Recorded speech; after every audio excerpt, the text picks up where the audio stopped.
There's a squirrel in the road, just a dead squirrel. You don't live in the real world. A penny saved is a penny earned. You gotta give me a break here. I understand fearing things you don't understand, but come on, man. I worked as a forklift operator for about 3 years. Ladies, my inbox can only handle so many messages, okay? I was replacing this guy, and obviously he had to teach me, and it took him 2 months to teach me. He was retiring. I got to know him a little bit, and before he retired, I had asked him, why do you look so sad? You're about to retire. Isn't this like awesome? You don't have to work anymore. And he said, well, honestly, I've been working here and it was so many years, something like 2 decades or so. And he was surprised that it only took 2 months for somebody to learn his job and replace him. And that's not because I'm anything special.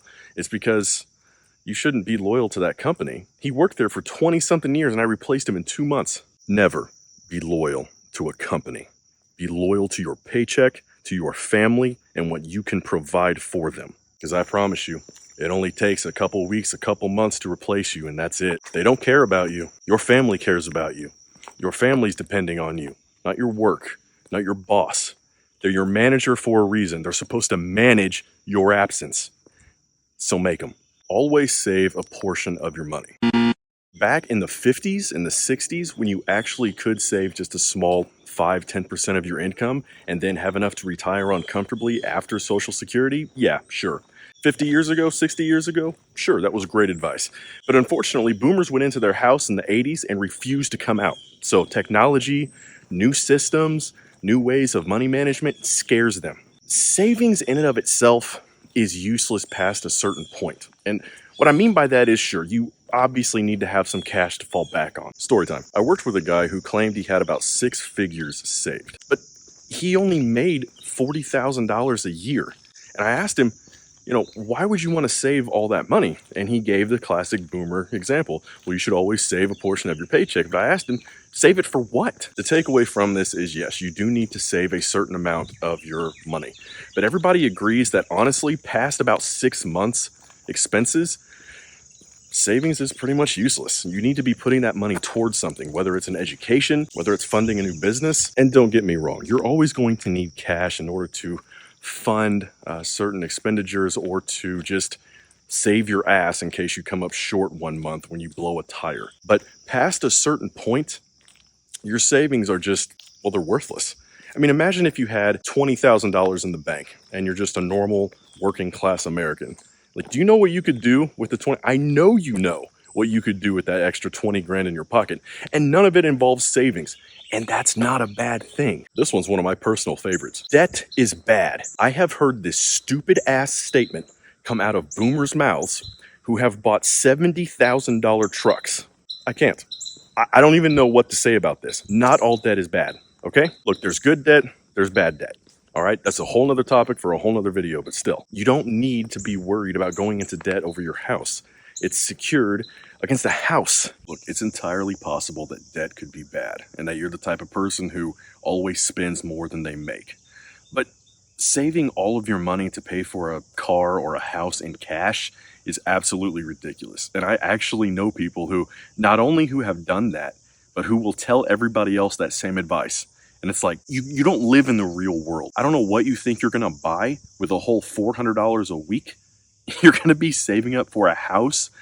I mean, if you do the math on that, you could save up your entire life and you still wouldn't be able to buy an average house pretty much anywhere in the US. But there's a light at the end of the tunnel. Unfortunately, that light of retirement after 40, 50, 60 years is not gonna be enough to pay for your retirement. If your only plan and you think that you're just going to put into your Social Security and withdraw it at the proper time, and that that's somehow going to be enough to cover your expenses, you are going to be sorely mistaken. And I see it all the time. If you want proof of this, just go to any Home Depot and find that little old man that has to work because now he can't afford his bills because he didn't do anything right. If you want proof of what I'm saying, and I'm not picking on Home Depot or Walmart or McDonald's or any of these places, but go there sometime and see how many people are there over the age of retirement. It's sad. Those people are just trying to live. And they're not trying to live a luxurious life either. Those people seriously need help. Unfortunately, they relied on their Social Security and not much else. And that's exactly where it got them.